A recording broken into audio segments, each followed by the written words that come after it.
who loves maple syrup. I believe everyone does because of its organic in nature. The first step is to tap the maple tree. Choose a mature maple tree at least 12 inches in diameter. Drill a hole about 2 inches deep at a slight upward angle. Insert a spike. The spike can be metal or can be plastic, and hang it a collection bucket or bag. The next step is to collect the sap. Gather the sap daily when temperature fluctuates above freezing during the day and below freezing at night. Then filter out debris using a fine mesh or cheesecloth. And the next step is to boil your sap.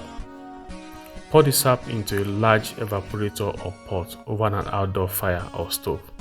Boil it down until it thickens and reaches about 215 degrees Fahrenheit. Skim off any foam or impurity. Then the next step is to filter and bottle the syrup. Pour the hot syrup through a filter to remove sugar and sand. Bottle it in sterilized glass containers while it is still hot.